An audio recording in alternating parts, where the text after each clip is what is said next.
Kang masyadong halatang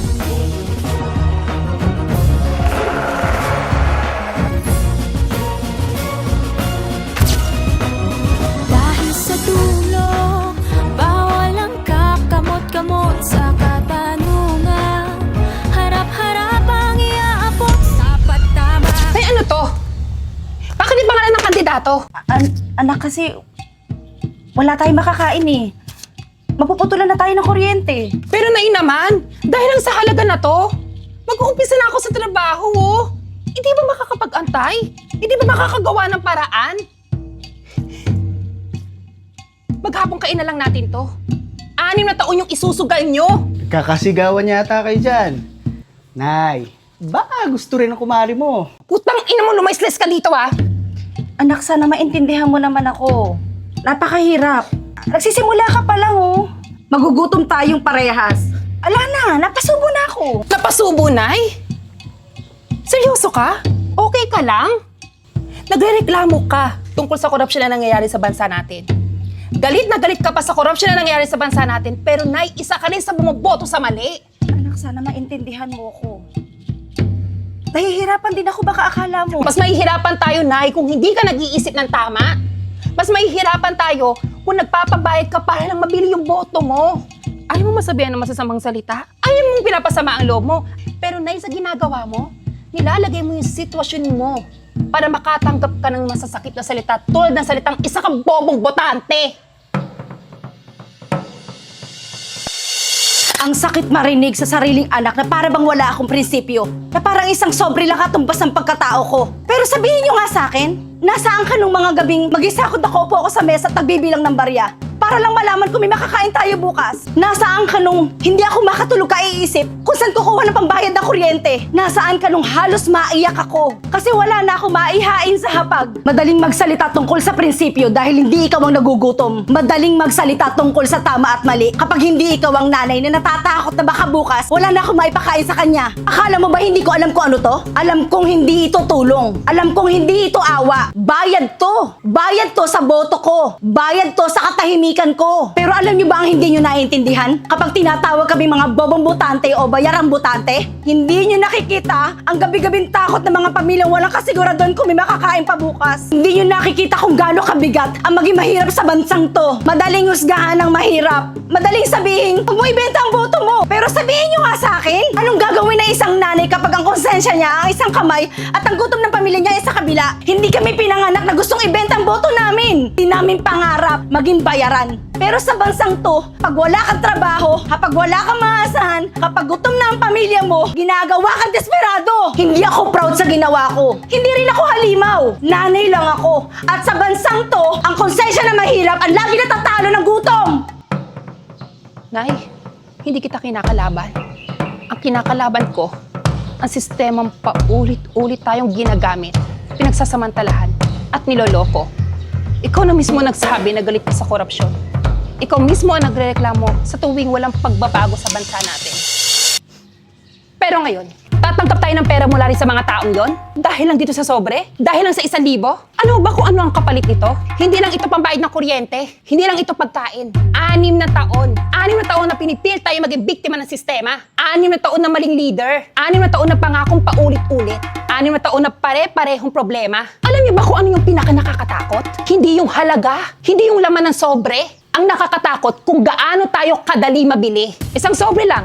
1,000 lang. Biglang may presyo na ang boto. May presyo na ang prinsipyo. May presyo na ang konsensya. Tapos magkatapos ng eleksyon, nagtataka tayo kung bakit wala pa rin pagbabago. Hindi dahil sila ang matatalino. Hindi dahil sila ang malalakas. Kundi dahil alam nilang may mga botante na kaya nilang bilhin. Oo, mahirap tumanggi.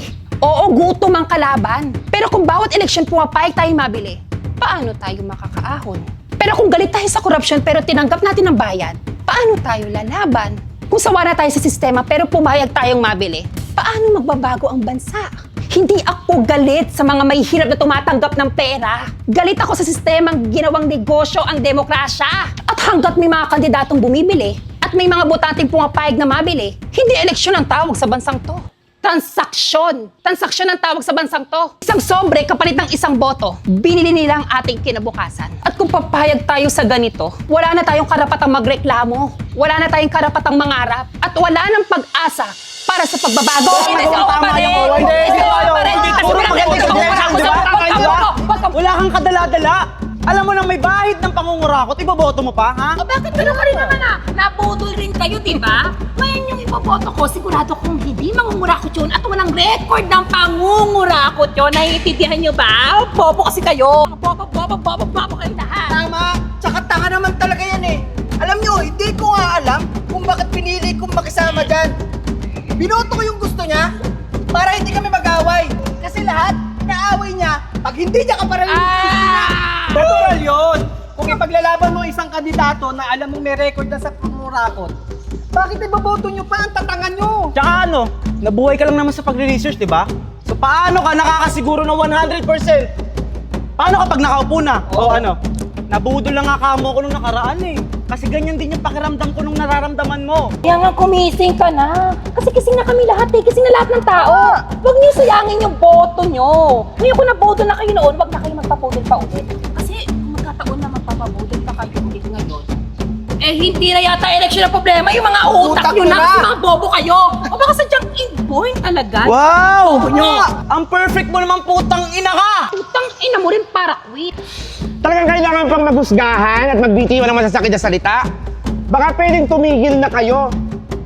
Pwede naman kayong manahimik at magrespetuhan kung sino iboboto nyo eh. Hindi yung ganyan. Alam nyo ako, ayoko na. Hindi nyo naman pala sinabi na yung pagwawatcher ko dito eh para sa mga alitan nyo, hindi sa botohan. Ay, hindi, si Oma! Si Oma rin! Si Oma din! Si Oma rin! Ayaw namin si Oma! Hindi naman kasi mag-research kayo, pwede nyo gamitin ko. Hindi puro Alam nyo kung ano nakakapagod sa eleksyon? Hindi yung init, hindi yung pagboto. Kayo na kung akala nyo, kayo na ang may utak sa buong bansa. Na pag may ibang opinyon, nagiging bobo na ang kausap nyo. Kayo na kung makapagsalita sa social media, parang kayo ang Comelec, para kayong mga historian, economists, parang kayo ang social compass ng bansang to ng isang katawan. Alam nyo kung mag-away-away kayo, isang boto lang naman ang pinag-aawayan ninyo. Pero kung maka-akto kayo, parang buong buhay ng pamilya nyo pinag-aawayan nyo. Alam nyo tuwing eleksyon, pare-parehas lang naman ng eksena wa. Keso, gumising na kayo! Gising na kami! May sasagot na, ikaw ang nabudol. Tapos may maglalabas din ng research, screenshots, mga links. Tapos maya-maya, murahan na, laitan na, unfriendan na. Bigla kang tatalino. Pag pareho na kayo ng ibobotong kandidato. Putang ina! Kailan pa naging ganon? Kailan pa naging basehan ng pagkatao mo ang pangalan nilalagay mo sa balota? Ang yayabang magsalita. Nakakala mong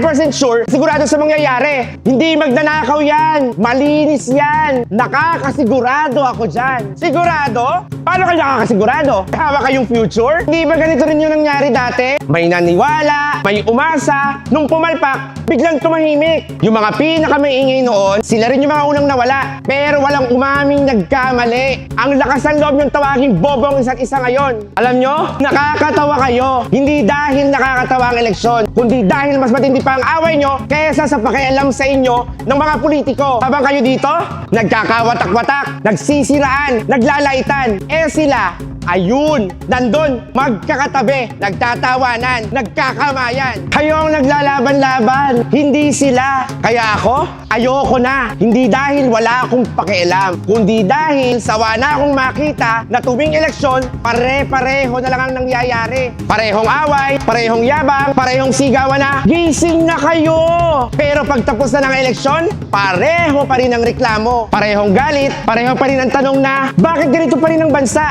Pero walang gustong umamin na baka hindi naman talaga yung mga nakaupo lang ang problema. Baka tayo rin. Kasi tuwing eleksyon, pareho pa rin tayo ng yabang, pareho pa rin ng ugali, pareho pa rin ng galit. Kung ang eleksyon ang dahilan para mag-away-away ang magkakaibigan, kung ang pagboto ang dahilan para tawagin kang bobo, kung ang politika ang dahilan para mawala ang respeto sa isa't isa, tanungin mo ang sarili mo. Anong klaseng demokrasya ba talaga ang pinaglalaban natin? Pagkatapos ng eleksyon na to, kung pareho pa rin ang ugaling pinakikita natin, kahit sinong manalo, tayo pa rin ang talo. Dahil ang pinakamahirap na baguhin sa bansang to, hindi ang mga politiko, kundi tayong mga butante na minsan ayaw aminin ng pagkakamali. At sa huli, hindi lang dapat mga politiko ang dapat natin suriin sa balota, kundi pati sarili natin! Hi guys! Nandito nga pala ako sa Cafe Isidro dito sa Pulilan. Grabe ang serving nila dito at ang sasarap ng pagkain. Siyempre maganda rin mag-chill dito lalo na walang influencer na feeling relevant dyan sa kabilang table. My God, guys! Super worth it dito sa Cafe Isidro. Super sarap ng mga meals nila dito. Huwag lang sa taong sumikat lang kahit maingay pero wala namang laman. Ay, true ba? Mas okay lang na maingay kaysa naman umiikot lang ang pangalan dahil sa drama at katoksikat. Mas okay nang may drama kesa naman sa cloud chaser na akala mo kung sino dahil dumami lang ang followers. Followers? At least may followers. Hindi nga nagpapaka-influencer pero wala namang na-influence kundi gulo. Ay wow! Nagsasalita tungkol sa influence. Eh yung content mo nga, puro kayabangan, kaartihan, at pagpapanggap. Mas okay lang na may yabang kaysa sumikat lang dahil sa pagkainggit mo sa ibang tao. Hindi inggit yon. Nakakatawa ka lang talagang panoorin. Yung tipong, ang taas ng tingin mo sa sarili mo, pero ang baba naman ng ugali. At least may ugali akong pinapakita. Hindi katulad ng iba dyan, mabait lang pag sa harap ng kamera. Mas mabuti na yon. Kesa kahit nakapatay ang kamera, basura pa rin ang asal. Ano? Hanggang dito ba naman dadali nyo yung away nyo sa internet? Andito na kayo ngayon, no? Pero hanggang parinigan pa rin? Ay wala kang pakialam ha. Pag inggit, pikit ha. Kung pati ikaw makikialam sa alitan namin, sumali ka. Kaso wala kang followers, hindi ka iingay sa mga tao. Ang tindi na ng issue tungkol sa korupsyon sa bansa natin, no? Natatabunan dahil trending kayo eh. Baka naman pwede nyong gamitin yung plataforma nyo para bumoses rin sa nangyayari sa bansa natin. Huwag ka kang pakialamero. Nainggit ka ba sa amin dahil maingay kami ngayon sa social media? Tsaka wag mo ko o kaming mamanduhan para gamitin ang plataforma namin para sa putang inang korupsyon na yan. Inggit yan. Baka gusto ring maranasan umingay ang pangalan niya kaya nakikisali. Ingay? Yan ba talaga yung tawag nyo dyan? Alam nyo kung ano yung mas nakakatawa? Hindi yung away nyo, kundi yung milyong-milyong taong nanonood sa inyo na akala nila ito na yung pinakamalaking problema sa bansa. Habang kayo, nagbabangayan dito para sa views, sa likes, sa followers, kung sino mas matimbang at kung sino mas papaniwalaan. May mga tao sa labas na halos hindi makakain. Habang kayo, nagpapataasan ng ego sa social media. May mga pamilyang nilalamon ng sistemang kinokontrol ng korupsyon. Alam nyo ba yun? May mga batang hindi makapag-aral. May mga magulang na hindi alam kung saan kukuha ng pangkain kinabukasan. May mga matatandang pinapabayaan ng sistema. Pero ano yung nakikita ng mga tao sa feed nila? Kayo! Kayo! Dalawang influencer na nag-aagawan kung sino mas sikat, kung sino mas may followers, sino mas maingay, sino mas malakas, at kung sino yung papaniwalaan ng mga tao. Ang tanong ko sa inyo, yan ba yung gusto nyong may ambag sa mundo, sa bansa? Ganito ba yung gusto nyong maalala ng mga tao? Na habang ang bansa natin ay unti-unting sinisira ng korupsyon. Kayo naman, abala sa walang kwentang drama sa internet. May mga milyon kayong tagasunod. Isipin nyo yun. Isang post nyo lang pwedeng magising ang mga tao. Isang boses nyo lang na pwedeng magpaalala na may mas malaki pang problema sa bansa. Pero hindi. Mas pinili nyong gawing entertainment ang kababawan. Mas pinili nyong palakihin yung kayabangan nyo kaysa palakasin yung boses ng mga walang boses. Alam nyo, hindi ko na kayo kinikilala. Dati kaibigan ko kayo eh. Pero ngayon, para kayong salamin ng problema ng mundo. Maingay, pero walang tunay na halaga. Kung kahit isang tao lang sa mga nanonood sa inyong magising, kung kahit sa isang tao lang ang mapaisip na may mahalagang bagay kaysa sa drama, sana maalala nyo to.